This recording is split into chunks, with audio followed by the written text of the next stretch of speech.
ఒక గ్రామంలో నందు, చందు అని ఇద్దరు కట్టెలు కొట్టేవాళ్లు ఉన్నారు. నందు చాలా కష్టపడేవాడు. అతను రోజూ పొద్దున్నే లేచేవాడు. రోజంతా కట్టెలు కొట్టేవాడు. చీకటి పడిన తర్వాత కట్టెలు తీసుకుని ఇంటికి తిరిగి వచ్చేవాడు. మరోపక్క చందు సోమరి. సూర్యుడు నెత్తిమీదికి వచ్చిన తర్వాత లేచేవాడు. చాలా తక్కువ కట్టెలు పోగు చేసి ఇంటికి తిరిగి వచ్చేసేవాడు. 1 సంవత్సరం తర్వాత నందు తన శ్రమతో చాలా డబ్బులు సంపాదించాడు. అతను తన ఇంటిని పెద్దగా చక్కగా నిర్మించుకున్నాడు. కాని చందు ఇంకా ఎక్కడ వేసిన గొంగళి అక్కడే అన్నట్టున్నాడు. కొన్ని రోజుల తర్వాత నందు పెళ్లి చేసుకున్నాడు. ఇక ఇప్పుడు చందు ఈర్ష్యపడడం మొదలుపెట్టాడు. నందు ఇంకా నేను ఇద్దరం కట్టెలు కొట్టేవాళ్లమే, కాని 1 సంవత్సరంలో అతను ఇంతగా ఎలా సంపాదించాడబ్బా? కాని నేను మాత్రమే అలా ఉండిపోయాను. ఖచ్చితంగా అతనికి ఏదో రహస్యం తెలిసుంటుంది. ఇతను అసలు ఏం మాయలు చేస్తున్నాడో ఏమో. పెళ్లైన తర్వాత కూడా నందు రోజూ పొద్దున్నే సూర్యోదయంతో నిద్రలేచేవాడు. కట్టెలు కొట్టడానికి వెళ్ళిపోయేవాడు. వెళ్ళిపోయాడు మహానుభావుడు. ఇతనికి కొంచెం కూడా సరదాగా ఉండడం తెలీదు. నేను ప్రశాంతంగా వెళ్తాను. అలా చందు మళ్లీ పడుకునిపోయాడు.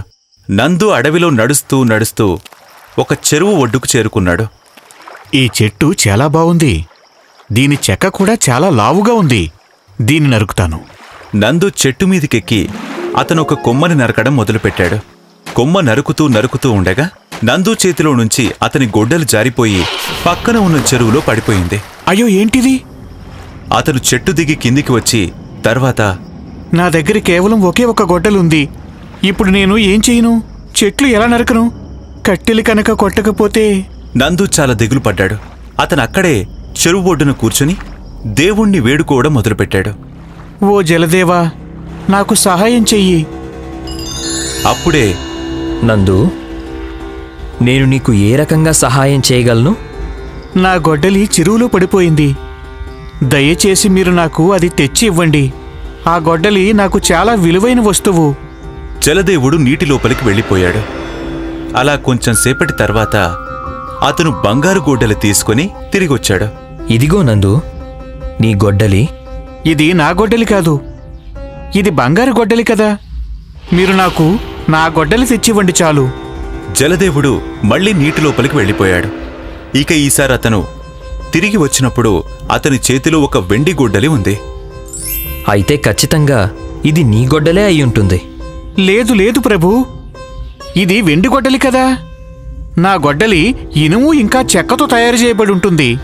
మళ్లీ ఒకసారి జలదేవుడు నీటి లోపలికి వెళ్ళిపోయాడు. ఇప్పుడు అతను నందు గొడ్డలి తీసుకువచ్చాడు.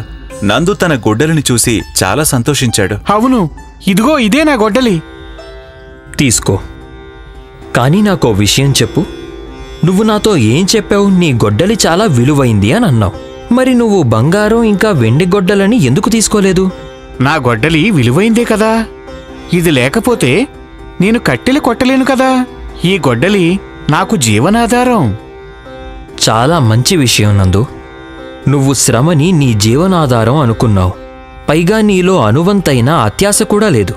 ఇదిగో ఈ బంగారు, ఈ వెండి గొడ్డళ్ళని నీ స్వచ్ఛమైన మనసుకి బహుమతులుగా ఇస్తున్నాను. ఎల్లప్పుడూ సంతోషంగా ఉండు. నందు గొడ్డలి తీసుకుని జలదేవునికి నమస్కారం చేసుకుంటాడు. అలా జలదేవుడు మళ్లీ నీళ్లలోకి వెళ్ళిపోతాడు. నందు చేతిలో బంగారు గొడ్డలి చూసి చందు ఆశ్చర్యపోతాడు. అతను తనని వెంబడిస్తాడు. నందు తన భార్యకి బంగారు ఇంకా వెండి గొడ్డళ్ల రహస్యం చెబుతాడు. అదంతా చందు కిటికీలో నుంచి చూసి వింటాడు. అయితే ఇదన్నమాట విషయం. నేను కూడా చెరువు దగ్గరకు వెళ్ళి బంగారు గొడ్డలిని తీసుకువస్తాను. చందు చెరువు దగ్గరికి వెళ్ళి అతను తన గొడ్డలిని చెరువులో విసిరేస్తాడు. అక్కడే కూర్చుని దేవుణ్ణి వేడుకోవడం మొదలుపెడతాడు. చెప్పు చందు, నన్నెందుకు తలుచుకున్నావు? నా గొడ్డలి చెరువులో పడిపోయిందండి. నాకది తెచ్చివచ్చు కదా. జలదేవుడు నీటి లోపలికి వెళ్ళి చందు గొడ్డలి తీసుకుని తిరిగి వస్తాడు. ఇదిగో చందు, నీ గొడ్డలి. కాదు, ఇది నా గొడ్డలి కాదు అండి. జలదేవుడు మళ్లీ నీటి లోపలికి వెళ్తాడు. వెళ్లి వెండి గొడ్డలి తీసుకుని తిరిగి వస్తాడు. చందు మళ్లీ కాదు అంటాడు. అప్పుడు జలదేవుడు బంగారు గొడ్డలి తీసుకుని వస్తాడు. చందు చాలా సంతోషించి అప్పుడు అవునవును, ఇది నా గొడ్డలే. అవును, నువ్వు చాలా అత్యాసపరుడవి చందు. నువ్వు నాతో అబద్ధం చెప్పావు. ఇలా అని జలదేవుడు నీటిలోకి వెళ్ళిపోతాడు. అయ్యో నా గొడ్డలి, నా గొడ్డలి, నన్ను క్షమించండి. అబద్ధం చెప్పినందుకు చందుకి శిక్ష పడింది. కాని నందుకి నిజాయితీకి బహుమతి. అందుకే అంటారు అత్యాశ దుఃఖానికి చేటు అని. హాయ్, నేనే షైనీ. మీరు నన్ను ఇలానే చూడాలనుకుంటే ఈ వీడియోని తప్పకుండా షేర్ చేయండి.